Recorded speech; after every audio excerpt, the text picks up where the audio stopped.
So we were supposed to get a playable version of the game out on the 13th.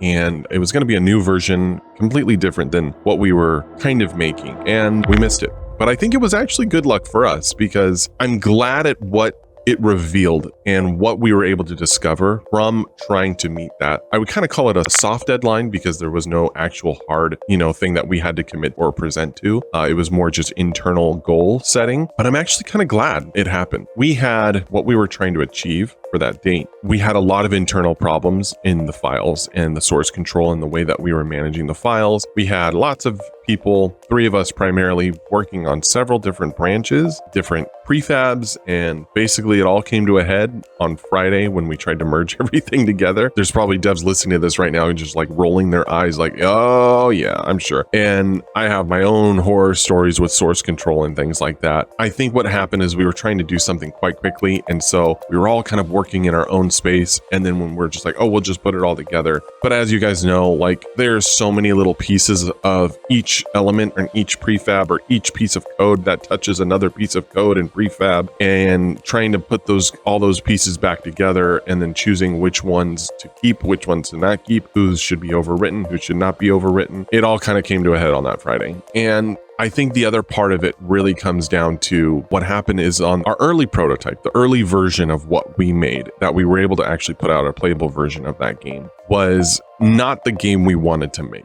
I think in that time when we put it out, we were like, oh, this is, I think, the direction that we want to go. But what ended up happening was from the feedback from the people that were actually played the game and gave us feedback, it very much felt like, oh, this is what you guys made. And I know that's probably not maybe how some of the people that may have wanted it to come across, but that's definitely the way it felt. Like, oh, this is what you guys are making. This is the direction that you guys are going. And it felt basic. And we had this mechanic where you would suck up the ammunition and then you would shoot out the ammunition. And it just wasn't good enough. To be honest, it really wasn't good enough. It felt basic. And the direction that it was leading us down was a shooter. We went from our initial concept, which was this unique vacuuming element, lots of items and sucking them up. And that was like the initial, like the very basic version of it was this very simple form. And we went from that into all of a sudden you're sucking up debris and shrubbery and bones and then projectiling them out and shooting enemies with the bones. And it felt wrong. It didn't sit right after spending a lot of time thinking about that, which is also what led to the not being able to reach the 13th deadline. Because honestly, I've flip-flopped on a lot of design concepts from when we got the feedback.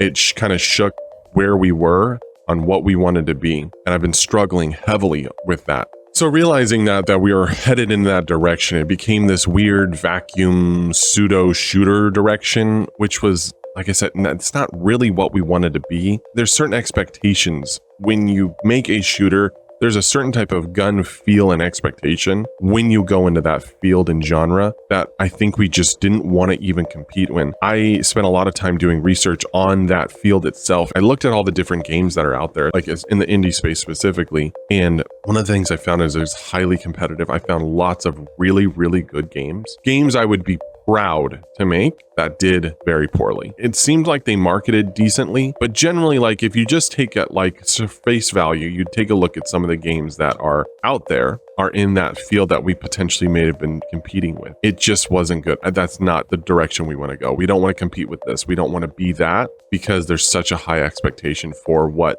people want out of that type of genre. Not that I'm afraid of doing something overdone. I mean, look at the Survivors games. I would actually even argue a lot of them, those have flopped now at this point. But if you look at that, it's like there's still a demand, or even the friend slap genre, there's still a demand there. But in the single player shooter genre, you have to be so incredibly unique or have such a depth of content that it makes it worthwhile to continue to play something like that. And like I said, I don't think that was a direction we necessarily even wanted to go. So over that weekend, I basically gave the team some break. I was like, guys, don't look at the project. Don't work on the project. Don't think about the project. Take the weekend, spend some time with your loved ones, family, walk away from the project. We needed a break. I didn't take a break, but they needed a break. And what I ended up doing over that weekend was I spent a huge amount of time on design. It challenged one of my initial design philosophies, which was getting something out often for the community to get feedback. And that was something I believed to be true. I believed getting as much content and as much information out about your game as early and as frequently as possible. And what happened was, in that struggle to try and meet that demand internally, we lost sight of what we were actually making, because I was trying to get validation or opinions on what the community wanted to play with the mechanics that we had. And I think it struggled internally on what I think we wanted to actually make. And spending a lot of time also researching in game design and things like that, from what I've discovered is, no, you basically need to set sail on something that you believe to be true, and then let the community or opinions kind of shape the edges of what you're trying to make, not essentially make your game. Which is what I think the confusion for me is what happened. Basically, at this point, I'm not going to be putting anything out playable until we are 100% solid on the game we're making. So that way, when the game comes out, or the version of whatever can be played does come out for everyone to give opinions on, we know what we're trying to make, and you guys can steer the direction on we can lean more into what's fun, and we can lean out of what's not fun. And we can fix, obviously, bugs and patches and things like that, but that's neither here nor there. That's obvious. I needed to have more of an internal demand on where I wanted to go with it. And I think that was the biggest struggle that I've been having. And I've spent this entire last week basically trying to figure out what this game is. During the time, we also made some really hard decisions. We cut that entire ammo system, which I feel bad for Dan. He spent a lot of time and a lot of effort and a lot of work on this entirely complicated, I doesn't say complicated, it's a complex system. It's also really neat, but it's cool because we might be able to use it in a different project down the road, or be able to pull out aspects of it for this game, just in a much more simple version of it. But it was necessary because we don't want to be a shooter, and that's not the direction. We don't want to compete in that field. That's not the direction we want to do. So as far as the things that we've worked on this week, basically this week, our lead developer, Ash, he spent a lot of time on getting the player prefab integrated into a new branch. We're cleaning the project up because we're getting closer to what the game is. And so now we're kind of starting from like a new baseline of saying, okay, if this is what the game is, these are all the things we don't need in the project, and here's all the things we do need in the project. And let's simplify a lot of these systems as well, because a lot of our code was also getting very spaghetti. Everything was kind of starting to get a little bit intertwined and tangled up with each other. Anytime you made one change on one script, all of a sudden it had to change like 3 or 4 other scripts. Probably not great. So we're cleaning a lot of the project up right now. I spent a huge amount of time on finishing this pile system. Basically, one of the things we're still leaning into this vacuuming mechanic. Well, one of the things that I think about when I want to vacuum up is like massive piles of items or objects or something like that. And so I needed to create some sort of ability to be able to pile objects on top of each other with friction so that they actually stick. Because if you just try to spawn things on top of themselves, they'll just kind of gravity themselves out of the pile. And so I built this system to be able to stick to each other so it actually looks like a nice, cool little pile, which I'm sure I'll have a clip up of somewhere on the devlog so you can see what it looks like. Additionally, I wanted to spawn full bodies that you might be able to use and then convert into raw material of some kind. The biggest thing is we're feeling so much more comfortable, or at least I am. I'm getting more comfortable in what the game is and what the experience, what's the thing I want you guys to feel when you play it.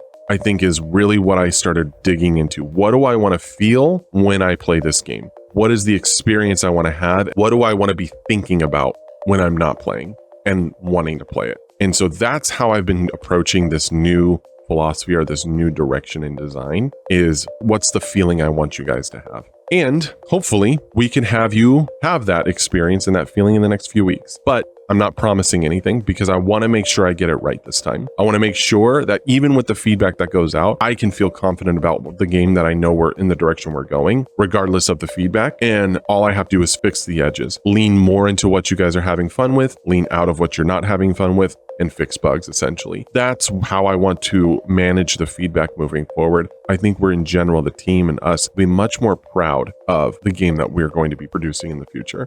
That's why it's been quiet for the last few weeks, especially in the Discord. We've been kind of put our heads down and said, okay, let's get to work. Let's figure out what this is. And I feel better about where we're going. And I really, for the show, want to lean into the business side of game development. One of the biggest things, I think, in the indie and game development world, especially YouTube game development world, is nobody talks about the business side of it. And it's like these two hemispheres have come together when it comes to game development. It is a business that you are managing a team, finding funding. I mean, there's so much business. I mean, there's so many things about business within game development that's not just also creative. It's not just figuring out game design, which is also very difficult and have to figure that out. So I'm constantly balancing between these two hemispheres on a daily basis, managing the business, managing the team, making sure we're headed in the right direction, making sure, we can fund people, make all these different things that we have to do on the business side. And then also making sure that I can stay focused on the game, or being creative enough on the game development side. It's a challenge. It's an uphill battle, but it's the challenge I've accepted. We'll see where we go.